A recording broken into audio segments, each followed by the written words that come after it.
This program, you'll see professional magicians and performers who, after years of practice, are able to accomplish tricks and illusions which appear to be and are extremely dangerous. Please do not try to copy any of these tricks you will see.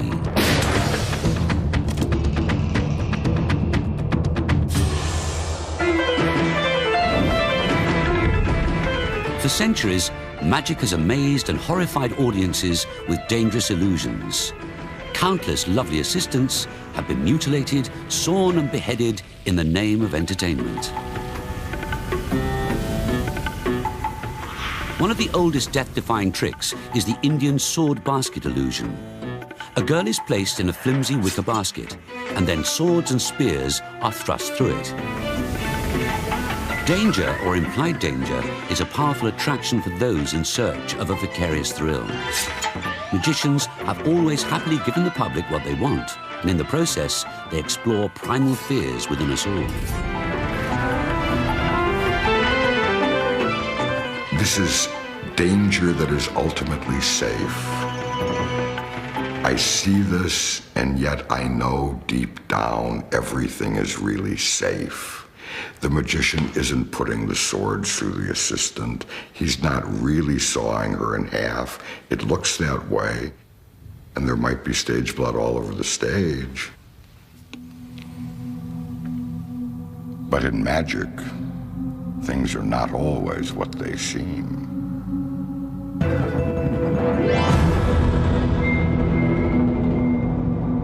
Nothing fills us with the joy of life like the fear of death. It feels good to scream. It makes you feel alive. It makes you feel wonderful.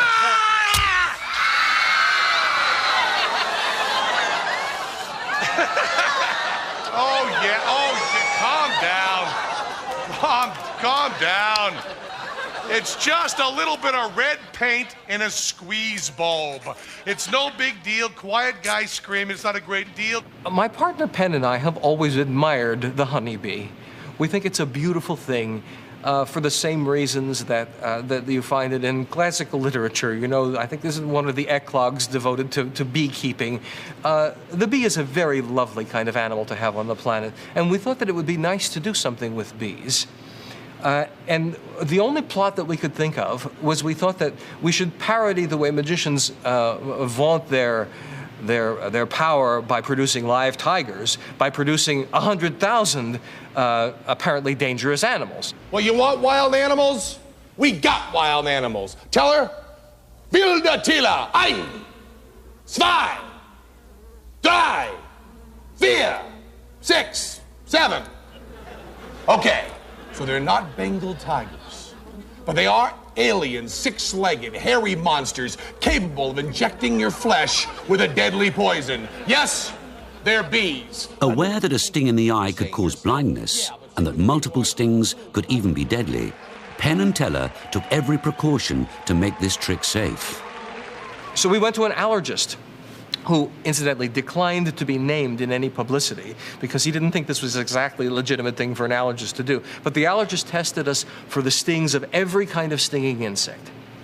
Neither of us had a serious allergy to it. I know what you're thinking. You're saying to yourself, yeah, but Sigmund and Leroy putting those little... It's a routine that's genuinely dangerous.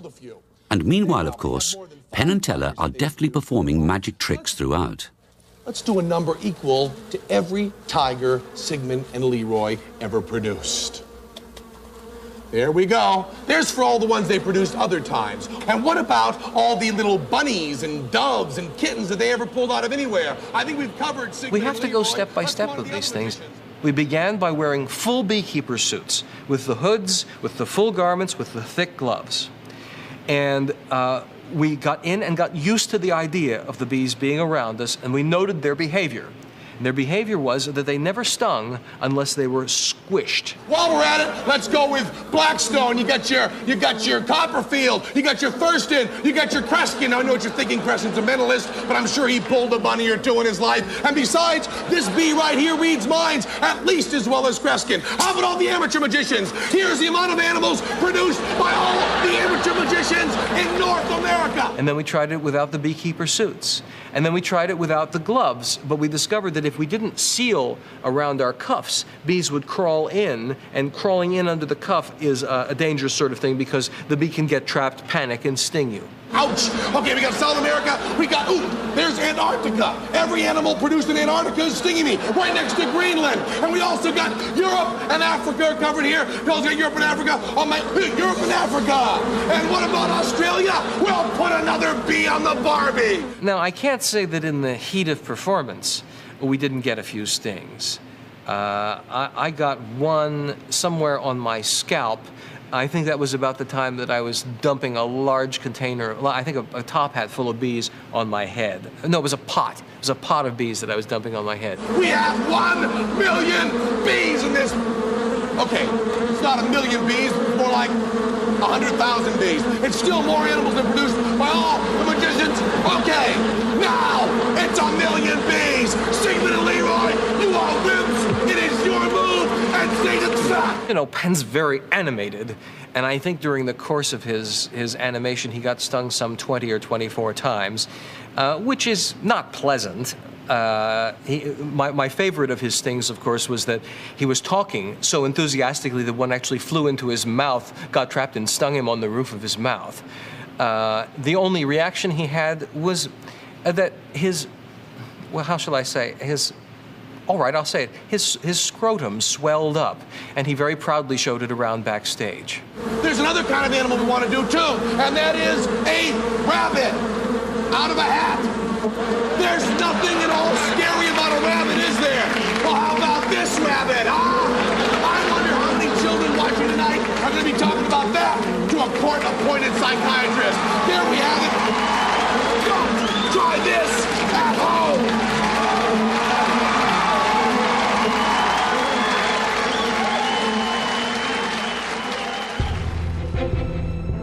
The most famous magician of them all, Harry Houdini, earned his place in history as a daredevil performer of extremely dangerous tricks. Neither Houdini nor Penn and Teller ever performed dangerous tricks. When you hear of Houdini escaping from a packing crate that was tossed off a bridge, well, had you actually seen the event, it wasn't tossed off the bridge. It was gingerly and carefully lowered into the water because Houdini left no concern for safety unattended to. You'd be mad to do it. Art is not about real danger. Art's about make-believe. And anyone who allows real danger in art is deeply immoral. In the 70 years since Houdini's death, many inaccurate and misleading claims have been made about his exploits. Only a few first-person accounts, along with fragments of newsreels and films, can bear witness to the truth behind the Houdini legend. Virtually everything that anyone said or wrote about Houdini, and certainly anything that he said or wrote about himself, needs to be questioned. I think that the vast majority of Houdini's escapes required physical strength, agility, endurance, and athletic ability more than overcoming any real severe element of danger. Properly performed under the predictable planned circumstances he had devised, there was relatively little danger. The gathered crowd was unable to see a safety rope attached to Houdini's ankle.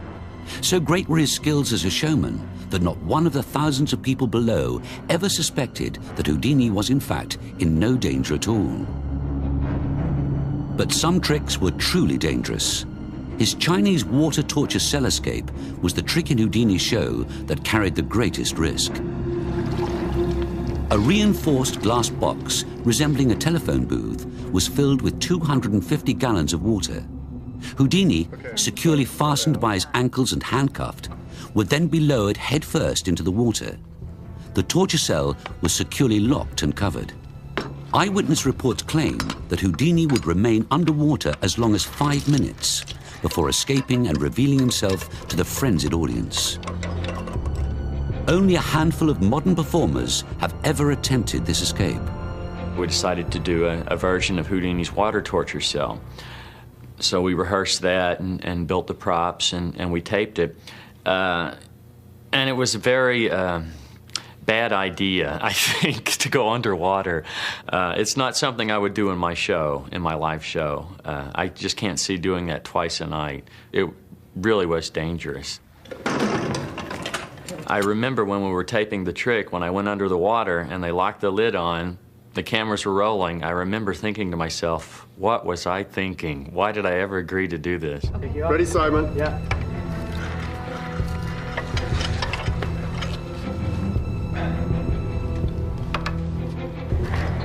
The secret of Houdini's water torture cell is known to only a dozen people in the entire world. American escape artist Bob Fellows is one of the very few performers to present the escape exactly as Houdini did it more than 70 years ago.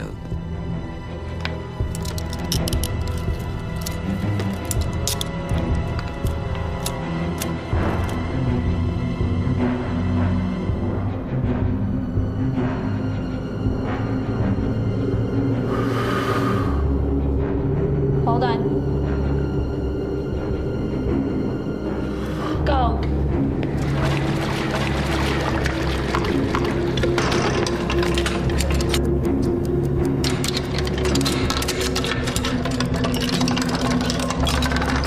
Curtains up. Go, go. Go, go, go.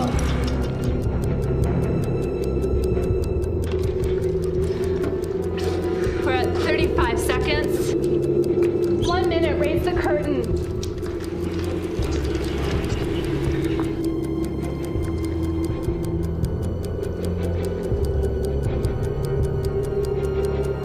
Back down, back down.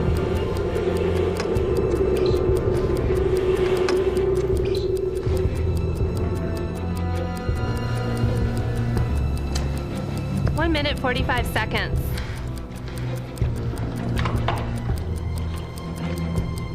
1 minute, 55 seconds. 2 minutes, drop the curtain.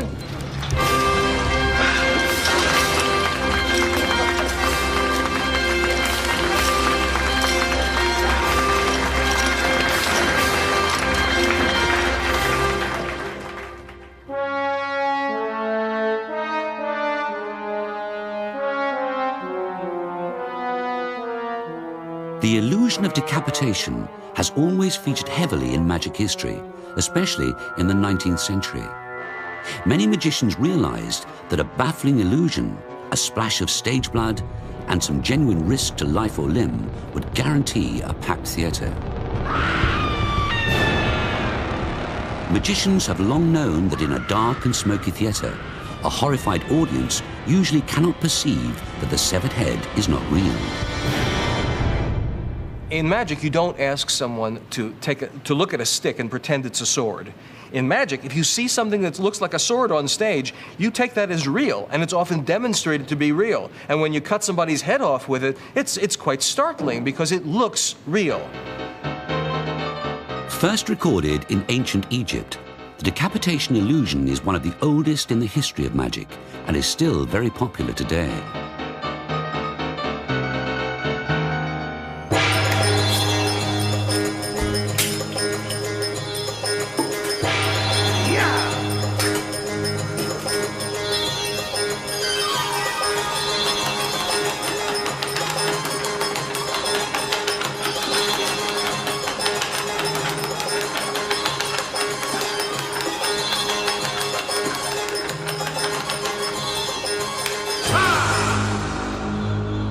According to the 16th century book on magic, The Discovery of Witchcraft by Reginald Scott, decapitation was originally used to portray biblical stories, like the beheading of John the Baptist. Indeed, it's such a classic that master magician Lance Burton still performs it in his Las Vegas show.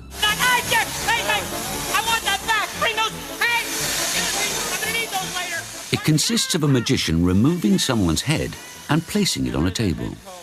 The disembodied head is still alive and speaks to the magician and the audience. Okay, let's check in with the patient. He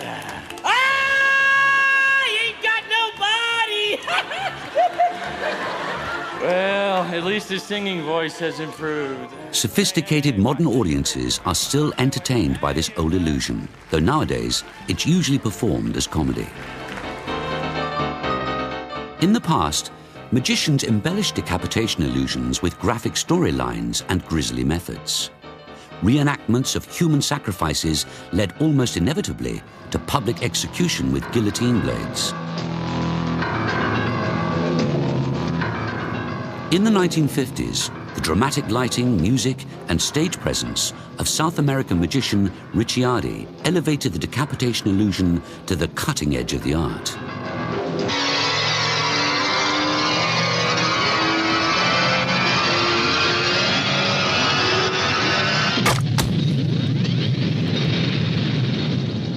Ricciardi was to go on to achieve even greater fame for one of the most famous, dangerous illusions in magic history.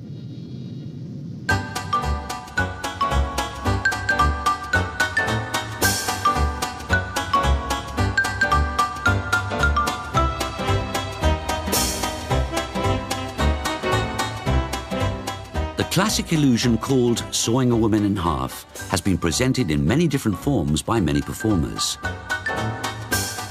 The original version was invented by a British magician called Percy Tibbles, who used the stage name Selbit. Selbit's simple version consisted of sawing through a box with a woman inside it. It was so popular, it was rapidly copied and elaborated on by other magicians, including American Horace Goldin, until it became a true classic of magic.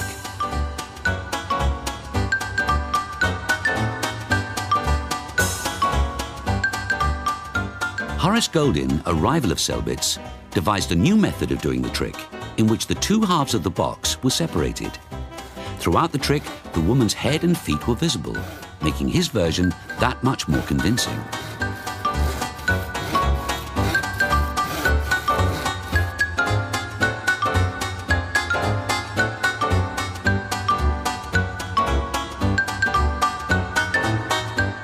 But the large size of the box blatantly suggested to the audience the methods employed by Goldin. An American illusion designer, Guy Jarrett, criticized Goldin, claiming he'd done more to damage magic than any other individual.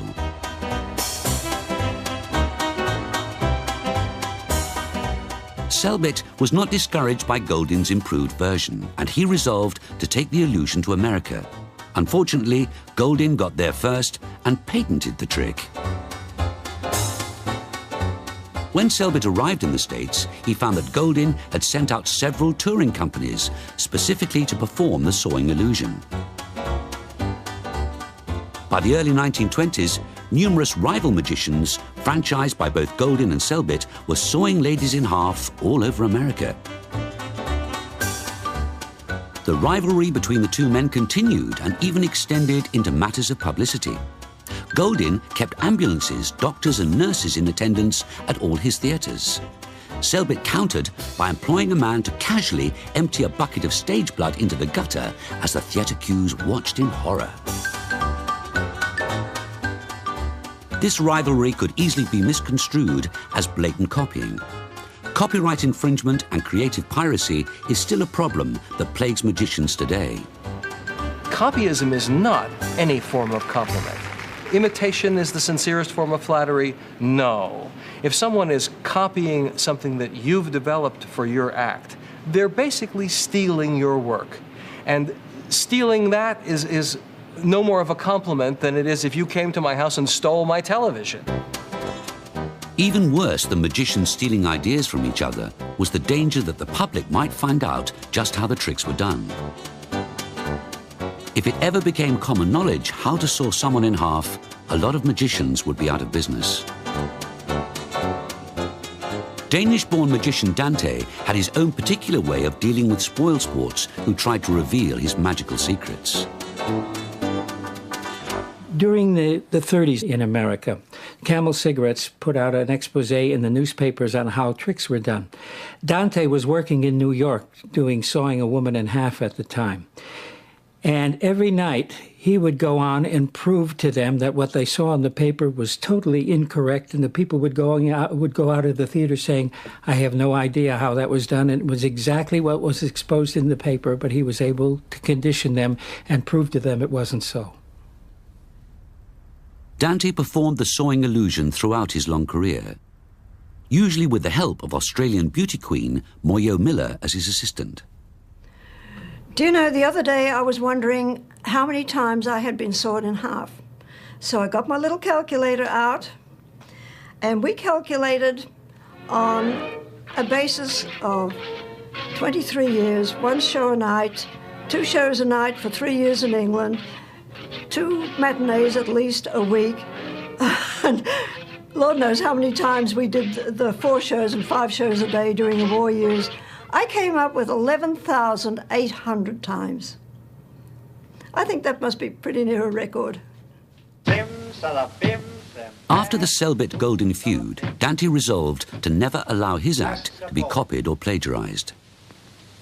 It was a very common procedure for people to come into the theater with their little book and pad and so forth, and make sketches of different illusions. This was one reason why Dante would never give his okay to have the show photographed, and that's why there is very little on film now of the Dante show.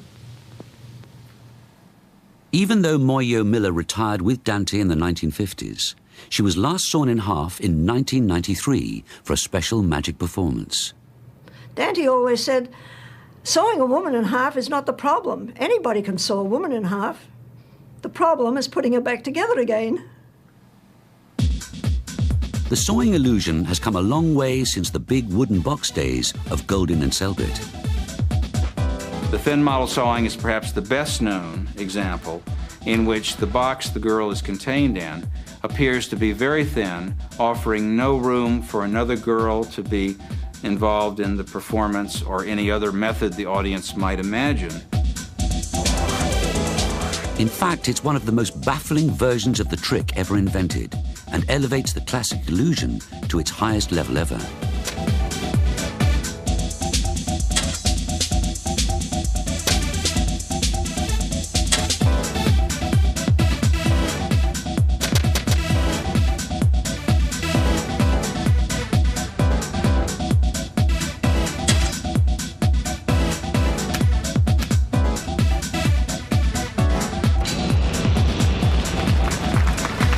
I believe that magicians have a way of losing track totally of what the idea is behind an illusion that's been around for a long time. And that seems to me what's happened with the sawing in half. Sawing in half is an incredibly brutal idea. And in modern times, about the only other party that I know who's done it with appropriate brutality is the South American magician Ricciardi. He would take one of his female assistants, who I believe was one of his daughters, which makes this even more perverse, and she was dressed in a kind of a hospital gown. And he would lay her on a very thin-topped table, after apparently putting her under with some sort of anesthetic.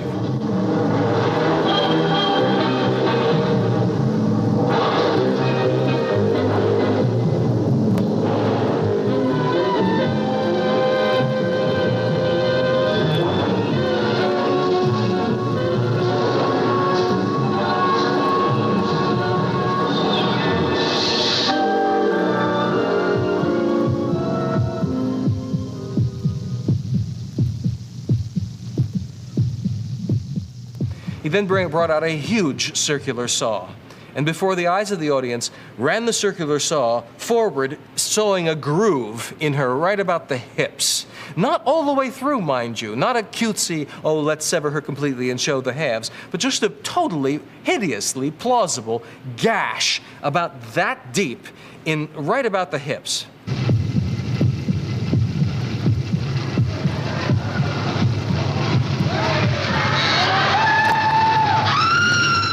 Now, incidentally, while he's sawing, there's a wonderful mist of blood that flies out over the audience. Quite appalling.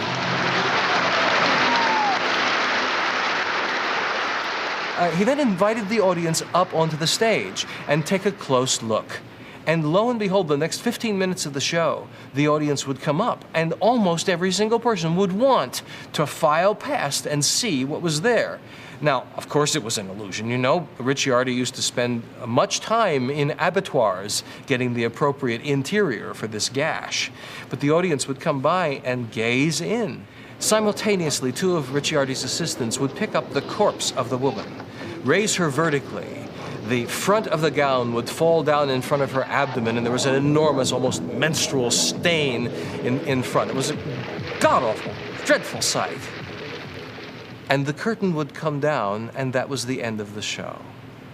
Now, there's something to send you home thinking.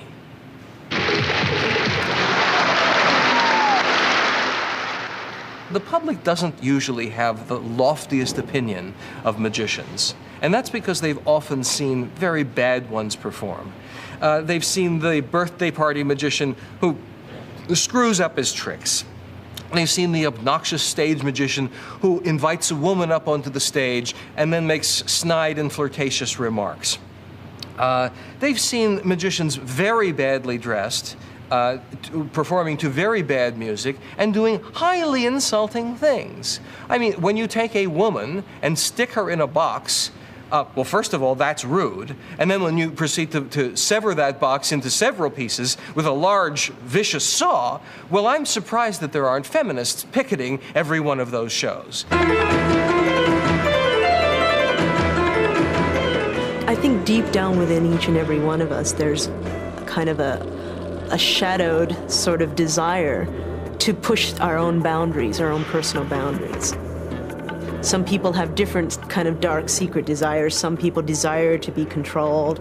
Others have these kind of boundaries that they really want to push. And so when they watch these kind of torturous illusions and reenactments, it's a way that they can vicariously live through that. They can have those experiences. It's the same reason why we go on roller coasters and bungee jump and put ourselves through these, you know, ridiculous experiences that like scare the hell out of us. Because it's a safe way to go into those places, into those corners of ourselves.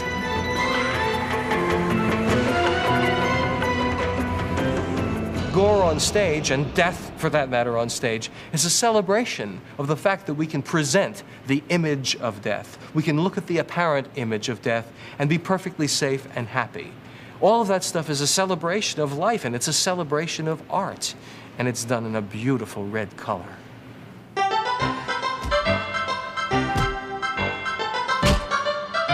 Another time-tested way of defying death on stage is with firearms.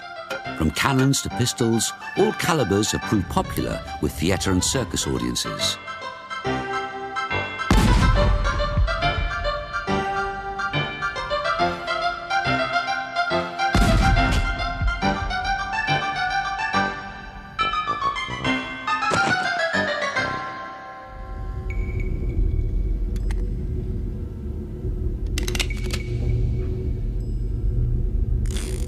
One extremely dangerous stage illusion evolved from the infamous game of Russian roulette.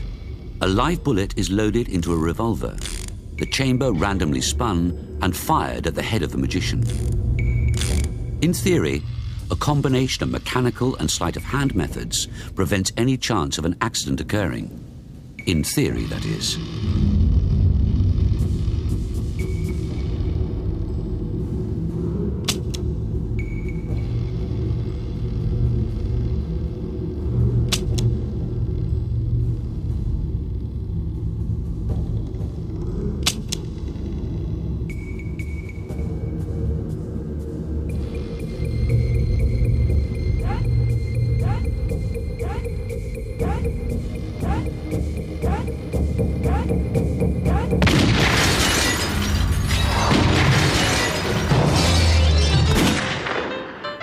British magician Maurice Vogel believed he had eliminated every element of chance in a trick where 6 rifles were fired at him at point-blank range.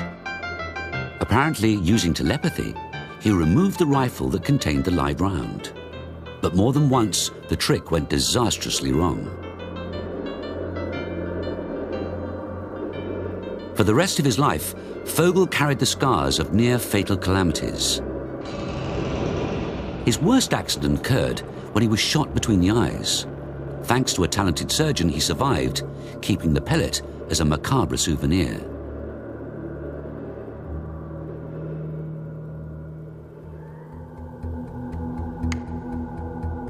But perhaps the most dangerous gun trick of them all is the infamous bullet catch, in which a magician catches a bullet between his teeth. A marked bullet is loaded into a gun by a member of the public. The danger of the trick lies in the fact that for a large part of the performance, the gun and bullet are out of the hands of the magician. Not until the moment the trigger is pulled does the magician know that the trick has worked.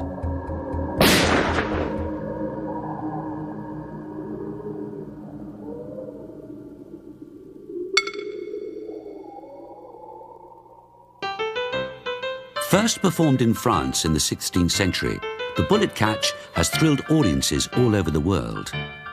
There have been many variations on the theme, including firing squads and multiple bullets. Some magicians chose to catch the bullets on a plate, others on the tip of a sword. Developments in gun design have changed the look of the trick, with flintlock muskets giving way to bolt-action, high-powered rifles.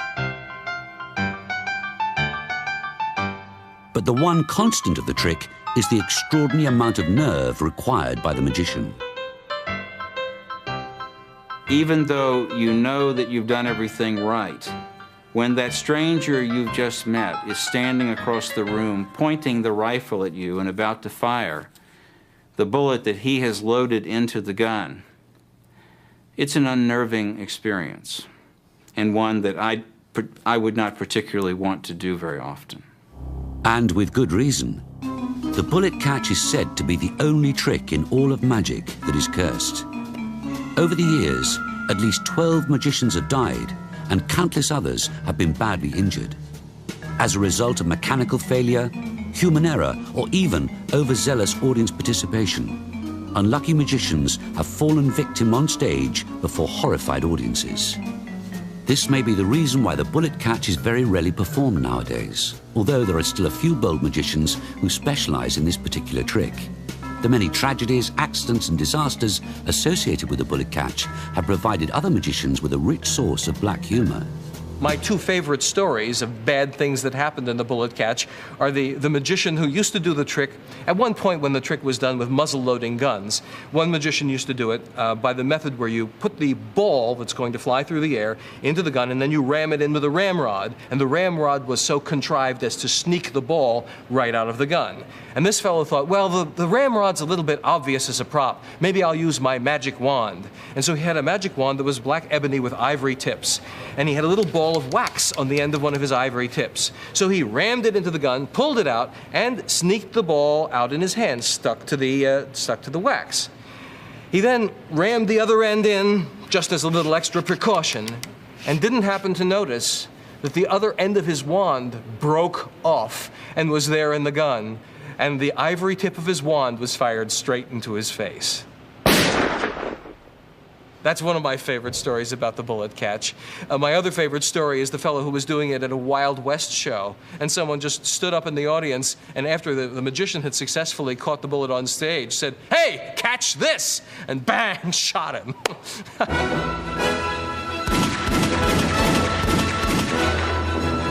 One of the 19th century's greatest exponents of the bullet catch was Signor Antonio Blitz, an Englishman who toured America in the heyday of the Wild West. Blitz can be considered to be one of the luckiest performers of the bullet catch in a time when just about everyone seemed to carry a gun. In New York City, a volunteer spiked Blitz's gun with a handful of carpet tacks. The unsuspecting magician stood his ground as the marksman took aim and fired. Luckily for Blitz, his aim was off. The intended victim left the badly damaged stage with only a lacerated hand.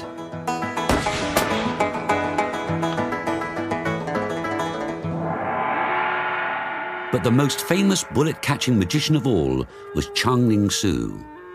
Due to his tragic death at the height of his fame, his name has become forever synonymous with this hazardous trick.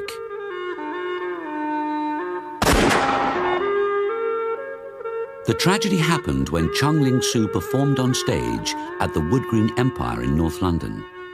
It was the second show on a Saturday night in March 1918, and the theatre was packed with people eager to see the world-famous star.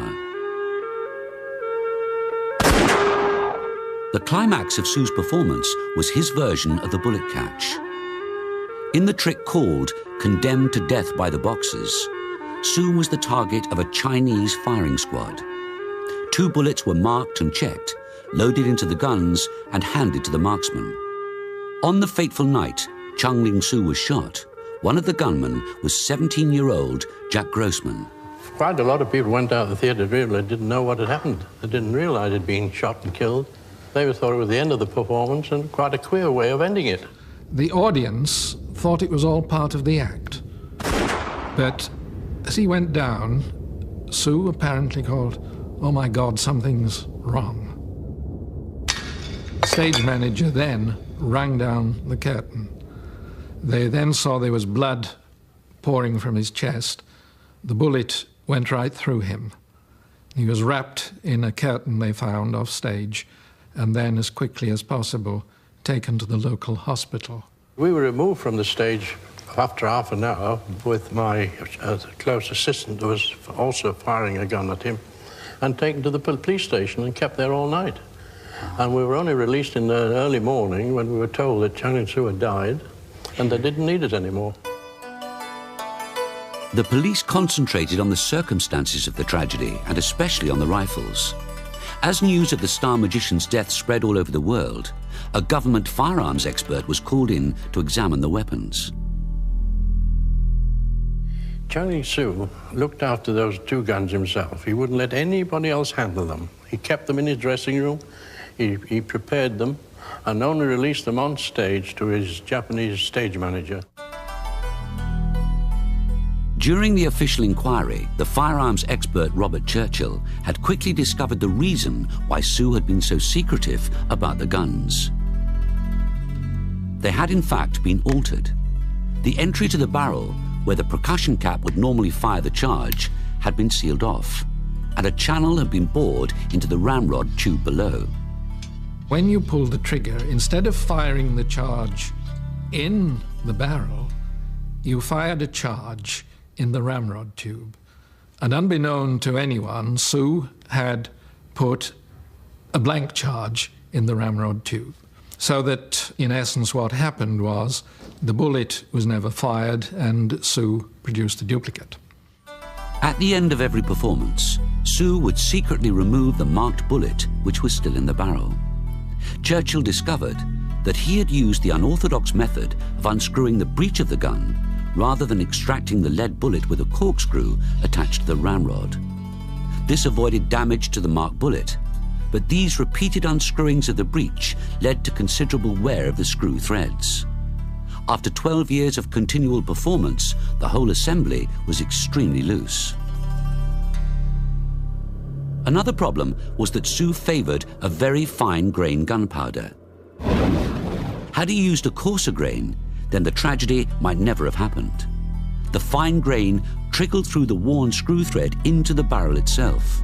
So, on that ill-fated night, one gun actually fired its bullet. But the question that still haunts many today is which one of the 2 assistants actually fired the bullet that killed Chung Ling-soo. Dan Crowley, the second gunman, remembered at the time that his rifle seemed to have a greater kick than usual, which of course would happen if a bullet was actually fired from his gun. Jack Grossman noticed nothing unusual. After getting the report from the gunsmith, they brought in a death. His death was brought on by misadventure. In the course of the inquiry, all of Sue's bullet-catching secrets were revealed in the newspapers. But the public soon learned his biggest secret of all.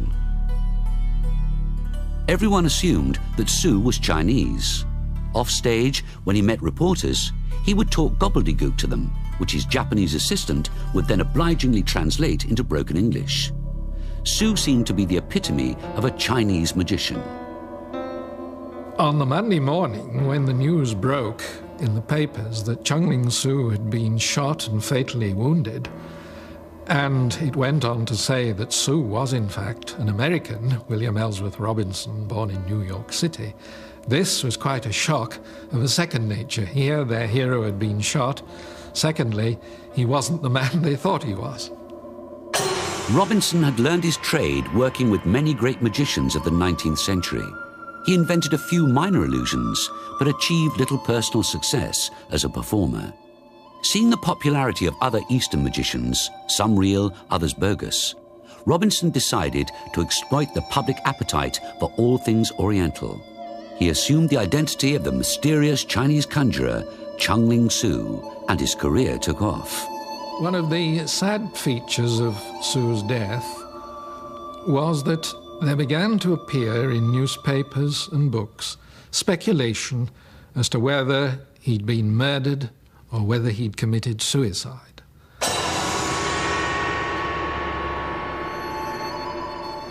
All his assistants said they had no idea how the trick worked. If they had no idea how it worked, there is no conceivable way in which they could have jinxed it in order to effect a murder, whatever one might wish to dream up of marital problems or other reasons for this. Certainly, I wouldn't think there was any possibility of a murder, but suicide is a very clear possibility. He might have decided to end his life in a very dramatic way, and in his contract, he had to wear a bulletproof waistcoat. But that night at Wood Green Empire, he didn't wear it. And also, during the week, he used to travel with us from Wood Green Station, underground, home, and he really opened up to us and started talking to his advance manager was with us and the two Chinese boys. And he was relating how unhappy he was and that he was far happier as a young man earning £5 a week than he was earning £500 a week, which was rather surprising that he should speak that way to us. And this was during that week, and on the Saturday night he was killed. For suicide, the evidence of Robert Churchill points to a chance occasion, a chance effect, due to the cumulative effect of manipulations on the rifle, simply to remove the bullets after each show. If Sue had wished to commit suicide, in my opinion, he would have gone about it in a foolproof way, not in one which depended upon the elements of chance.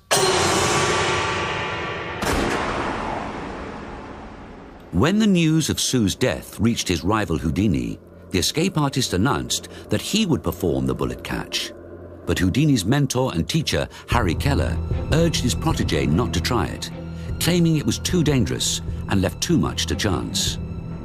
Don't try the damn bullet trick. We can't afford to lose Houdini. You owe it to your friends and to your family to cut out all the stuff that entails risk of your life.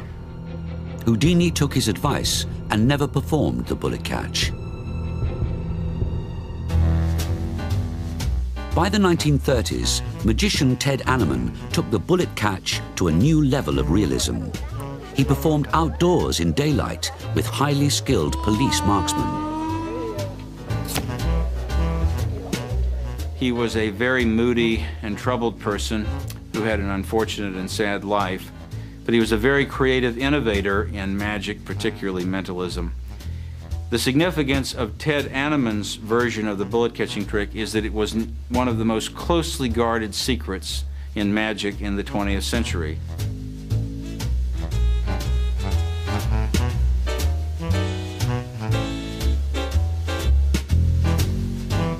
This extremely rare piece of film of Anneman's performance can only hint at the level of drama he brought to the trick.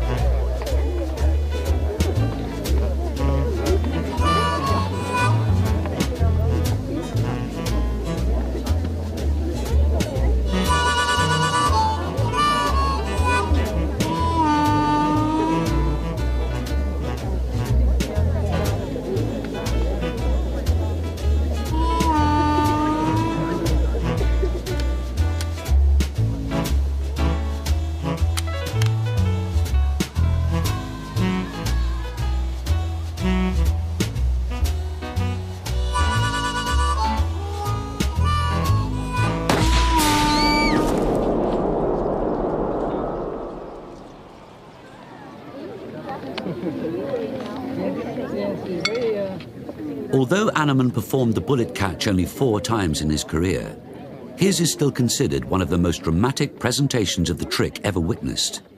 Even today, over 50 years after his death, the exact method he used remains a mystery. As time went by, magicians made changes and improvements to the technical side of the bullet catch trick.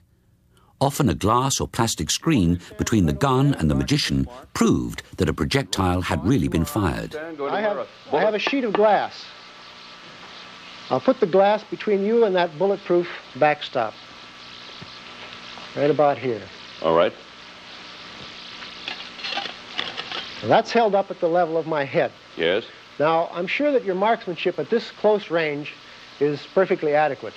However, as a minimum precaution, I would like to wear a bulletproof vest. All right. Very quickly put it on, please, so that we can get to this act.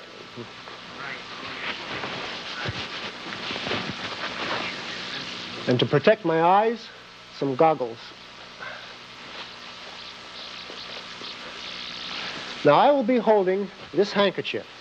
When I drop the handkerchief, that will be your signal to fire. To fire. Aim very carefully through this sheet of glass, and your target will be my mouth. Your mouth. I will attempt to catch the bullet in my mouth using my tongue to cushion the impact. Are you ready? I am ready. All right, would you remove the safety catch, please? I have removed the safety catch. All right, I'm going to stand right about here. Please do not fire until I drop the handkerchief. It's a hair trigger, so don't try to take up any slack in the trigger. All right? Here we go.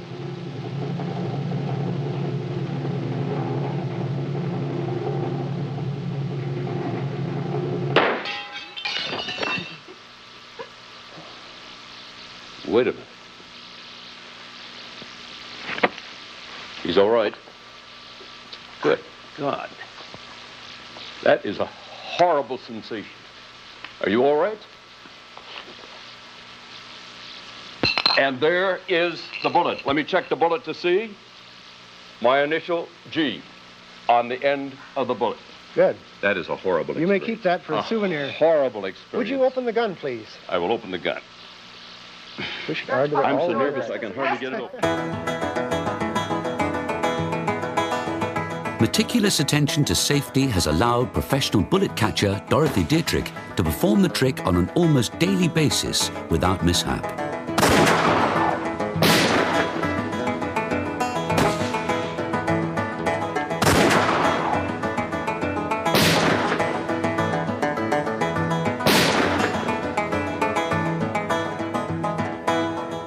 This last part of the show is not a sketch. It's based on an old sideshow trick with a very bad reputation. It uses bullets. 12 people have died attempting this trick, and they were only using 1 bullet. Penn and Teller are using 2, 1 for Penn and 1 for Teller. Thank you, Carrie. We're going to move a bullet from this side of the stage to that side of the stage, and another bullet from that side of the stage to this side of the stage without crossing that line. We don't really do many things for the sake of shocking. Though we do use a lot of sharp instruments, and we do use blood, and we do use weapons. We use these all because they create dramatic situations.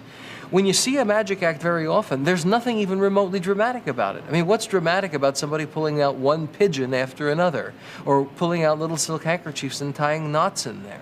There's nothing like, you wouldn't find that in a movie. In a movie, you would find the villain pursuing the hero through dangerous straits with a large gun. There has to be danger for there to be drama. And we're going to do it using these magic wands. These are 357 Magnum Colt Python magic wands. Concealing our safety was what allows the audience to feel the drama of the whole business. And we have actually operating during that particular piece 3 independent safety systems, any 2 of which could conceivably fail and we would still be absolutely safe. So although I hope your heart still pounds when you watch it, know that we will not die. But some would say that it took magicians Penn and Teller to take this 400-year-old trick into the next century. Ladies and gentlemen, Penn and Teller's magic bullet. We perform lots of things that look very dangerous. We do not perform dangerous tricks. Dangerous tricks are performed by fools.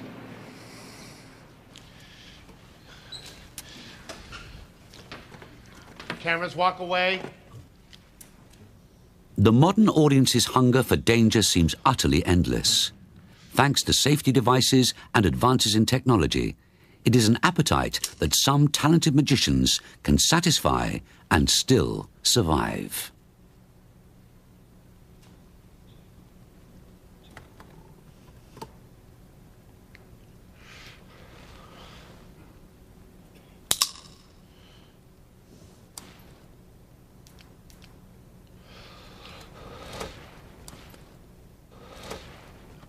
Wet your ears, please.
Of was we thought that we should parody the way magicians vaunt their power by producing live tigers, by producing 100,000 apparently dangerous animals. Well, you want wild animals?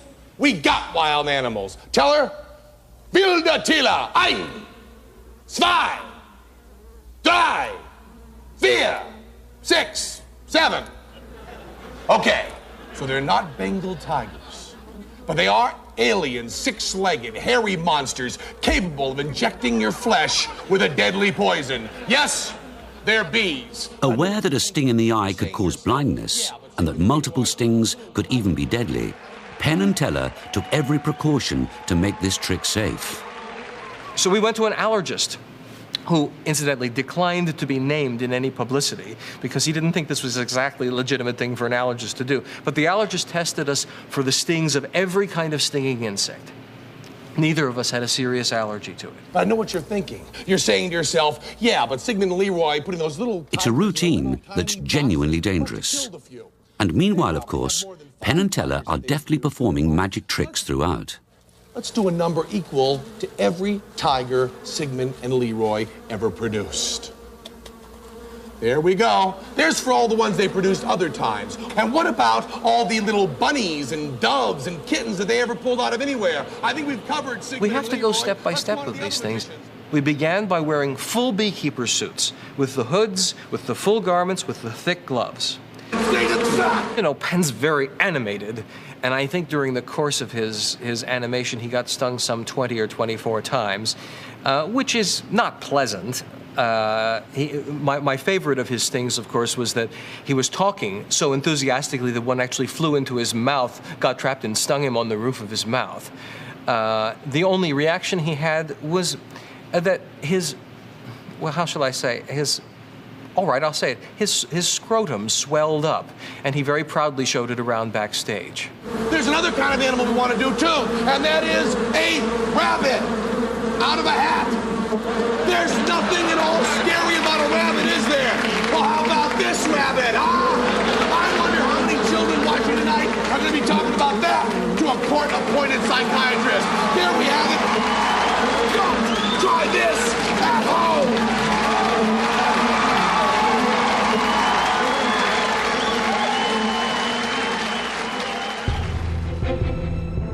The most famous magician of them all, Harry Houdini, earned his place in history as a daredevil performer of extremely dangerous tricks. Neither Houdini nor Penn and Teller ever perform dangerous tricks. When you hear of Houdini escaping from a packing crate was tossed off a bridge, well, had you actually seen the event, it wasn't tossed off the bridge. It was gingerly and carefully lowered into the water because Houdini left no concern for safety unattended to. You'd be mad to do it.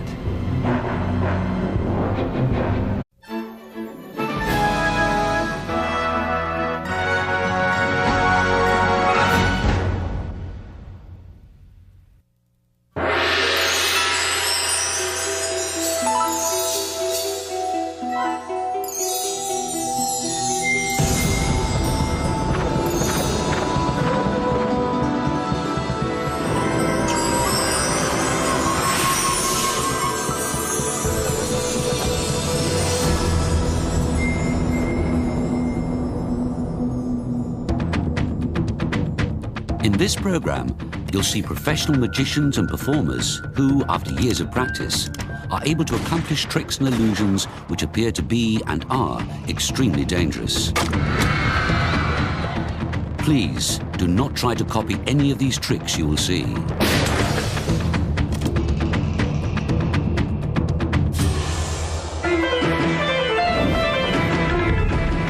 For centuries, magic has amazed and horrified audiences with dangerous illusions. Countless lovely assistants have been mutilated, sawn and beheaded in the name of entertainment. One of the oldest death-defying tricks is the Indian sword basket illusion. A girl is placed in a flimsy wicker basket, and then swords and spears are thrust through it.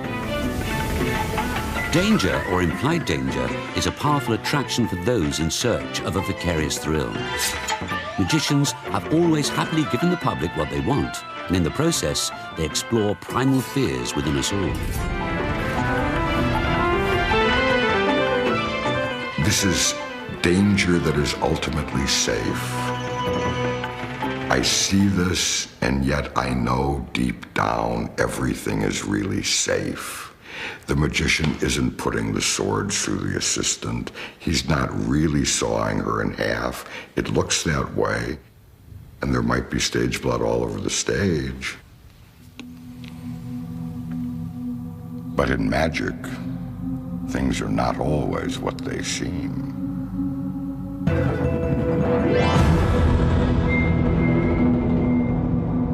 Nothing fills us with the joy of life like the fear of death. It feels good to scream. It makes you feel alive. It makes you feel wonderful.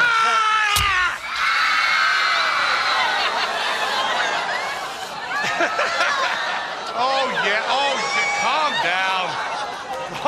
calm down.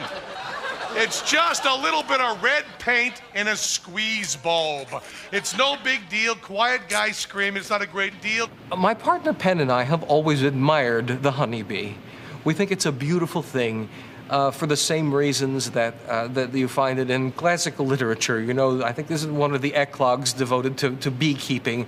The bee is a very lovely kind of animal to have on the planet, and we thought that it would be nice to do something with bees. And the only plot that we could think, and we got in and got used to the idea of the bees being around us, and we noted their behavior. And their behavior was that they never stung unless they were squished. While we're at it, let's go with Blackstone. You got your Copperfield, you got your Thurston, you got your Kreskin. I know what you're thinking, Kreskin's a mentalist, but I'm sure he pulled a bunny or two in his life. And besides, this bee right here reads minds at least as well as Kreskin. How about all the amateur magicians? Here's the amount of animals produced by all the amateur magicians in North America. And then we tried it without the beekeeper suits. And then we tried it without the gloves, but we discovered that if we didn't seal around our cuffs, bees would crawl in, and crawling in under the cuff is a dangerous sort of thing because the bee can get trapped, panic, and sting you. Ouch! Okay, we got South America, we got, there's Antarctica. Every animal produced in Antarctica is stinging me, right next to Greenland. And we also got Europe and Africa covered here. We also got Europe and Africa on my, Europe and Africa. And what about Australia? We'll put another bee on the Barbie. Now, I can't say that in the heat of performance, we didn't get a few stings. I got one somewhere on my scalp, I think that was about the time that I was dumping a large container, I think a top hat full of bees on my head. No, it was a pot. It was a pot of bees that I was dumping on my head. We have 1 million bees in this. Okay, it's not 1 million bees, it's more like 100,000 bees. It's still more animals than produce